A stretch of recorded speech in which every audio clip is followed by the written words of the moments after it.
อยู่ในสวนนี่เป็นผสมผสานหลายอย่าง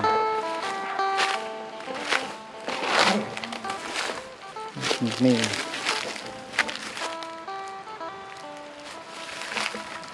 ถอดยอด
ต้นมะขามกระปง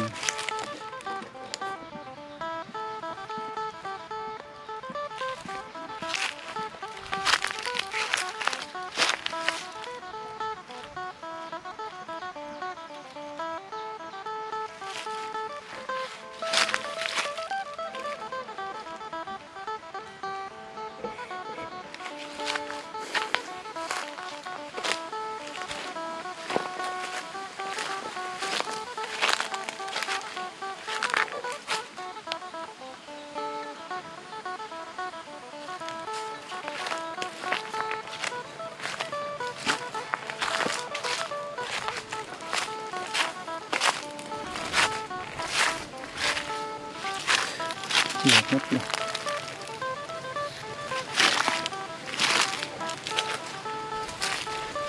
ก็มี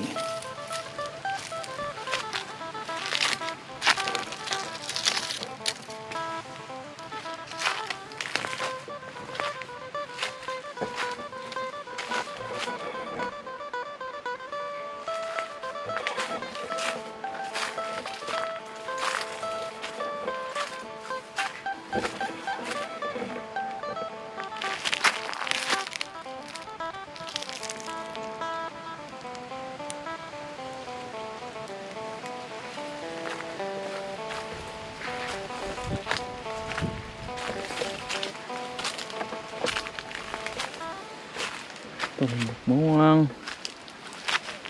ต้นมะม่วงปลูกตามหัว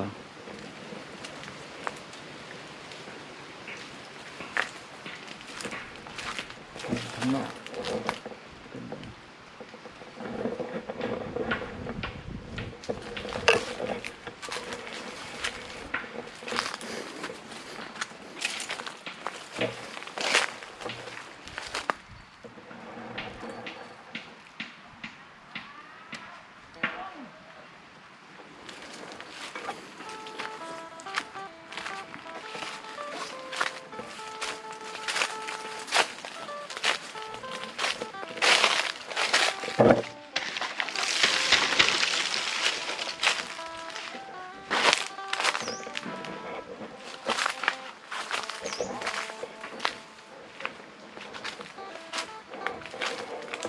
ไว้นี่ปลูกตามแคมหัวไปตลอดกาต้นใหม่ก็ปลูกแซมต้นขาม เส้นแถวในก็จะเป็นต้นไม้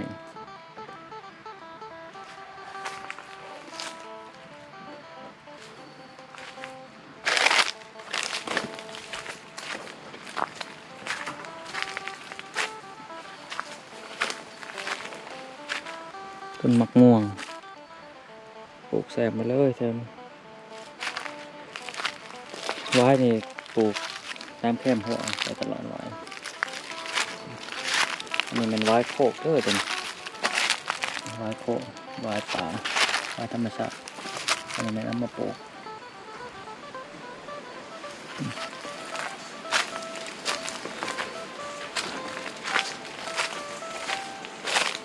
ต้นมะม่วงก็คือการแซมกับต้นไม้ป่า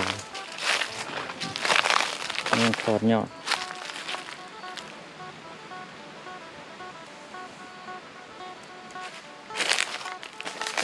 ปลูกแซมกับพันหัวเลยข้างในก็มีต้นมะม่วงอีก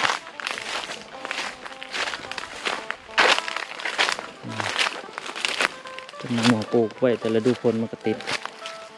เดี๋ยวมันก็ติดเลยทั้งลุมแมน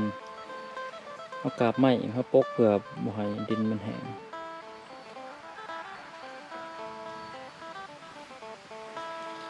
แถวในนี่ก็ปลูกมะขามหมักยางแซมมันซับวางไปเลยต้นไม้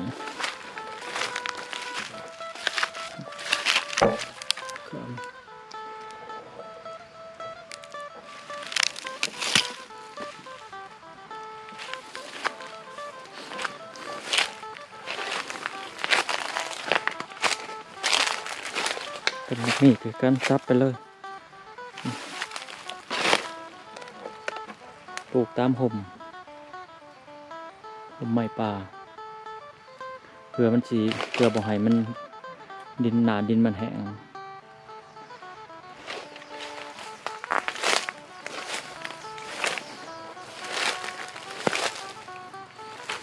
มันก็ต้นม่วง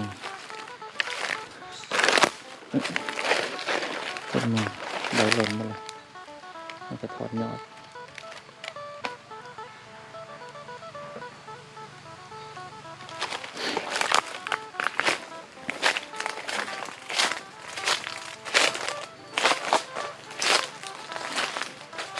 อันนี้บ่อนผักเศร้านะมาผักนี่แหละเสริมซ้ำไปเทียง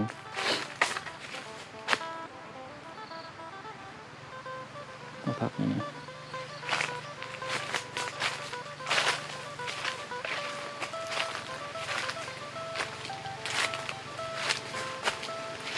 ข้างนอกต้นไม้ป่า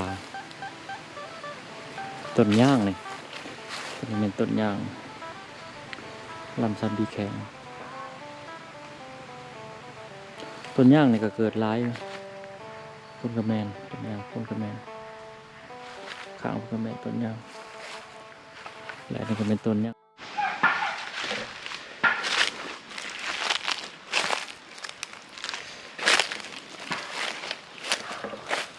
ปลูกต้น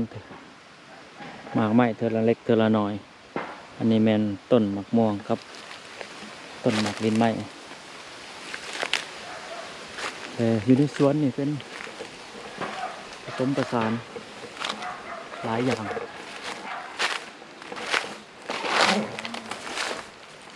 นี่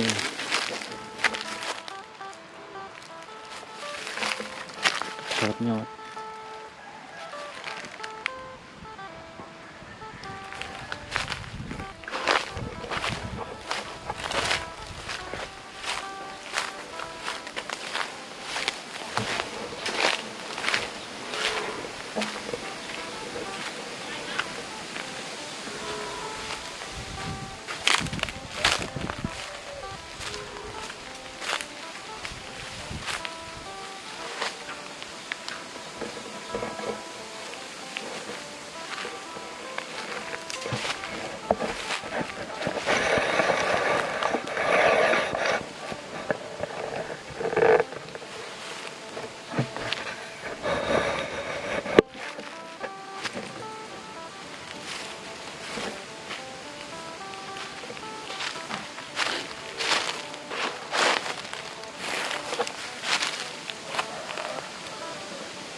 ต้นมะขามหักกระปง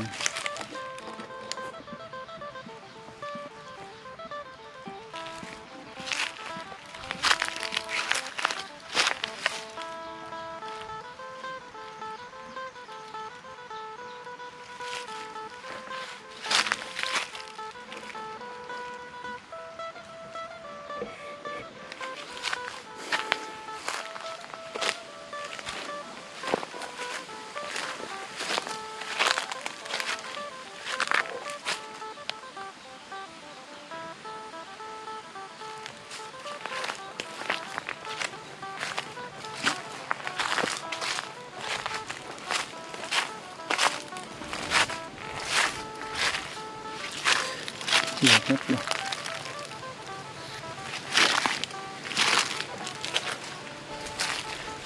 ก็มี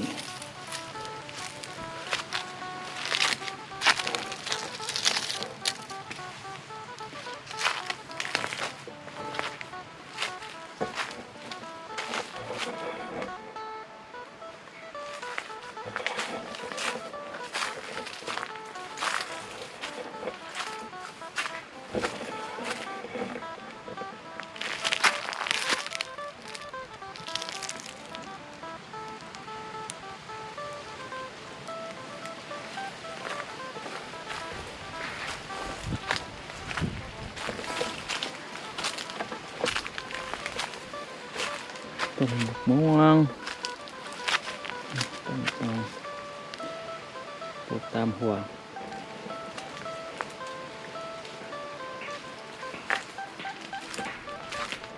ข้างนอก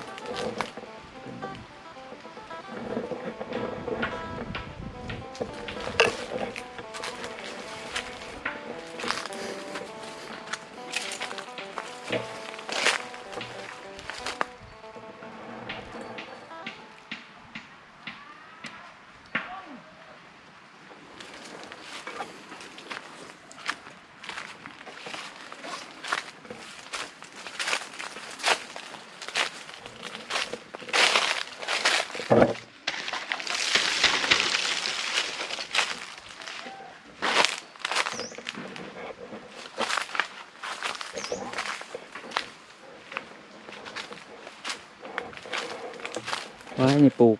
ตามแคมหัวไปตลอดกาต้นใหม่ก็ปลูกแซมต้นมะขามปลูกแซมแถวในก็จะเป็นต้นใหม่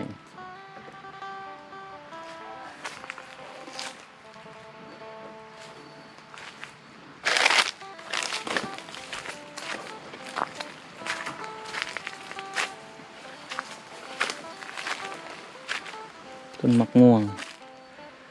ปลูกแซมไปเลยแซมไว้นี่ปลูกตามแคมหัวไปตลอดไว้อันนี้เป็นไว้โคกเป็นไว้โคกไว้ป่าไว้ธรรมชาติอันนี้ไม่นำมาปลูก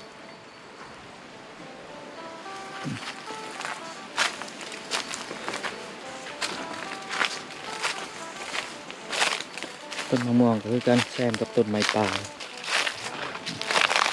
ยังถอดยอด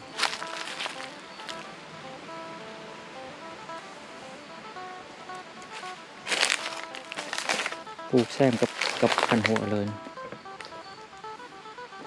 ข้างในก็มีต้นมะม่วงอีก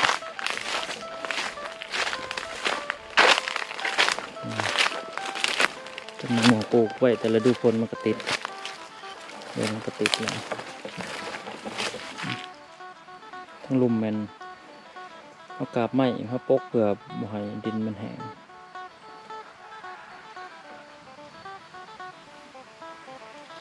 แถวในนี่ก็ปลูกมะขามหมากยางแซมมันซับวางไปเลยต้นไม้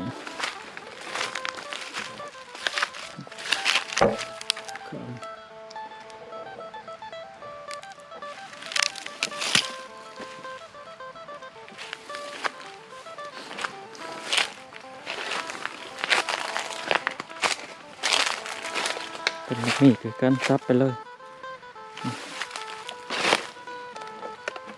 ปลูกตามห่ม ต้นไม้ป่าเพื่อมันสิเพื่อบ่ให้มันดินหนาดินมันแห้ง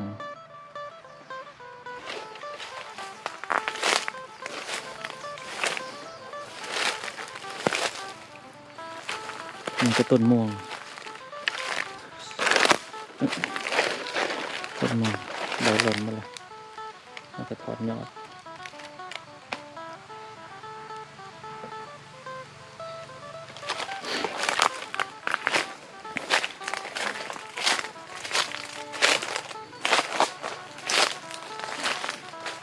อันนี้บอนผักเศร้านะมาพักนี่แหละเสริมสร้างไปเทียง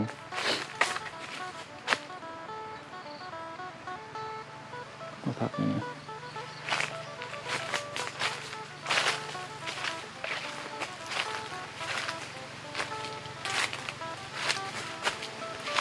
ข้างนอกต้นไม้ป่า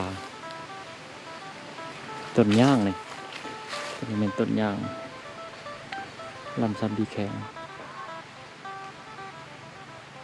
ต้นย่างนี่ก็เกิดร้ายพุ่นกระแมนต้นย่างพุ่นกระแมนข้างพุ่นกระแมนต้นย่าง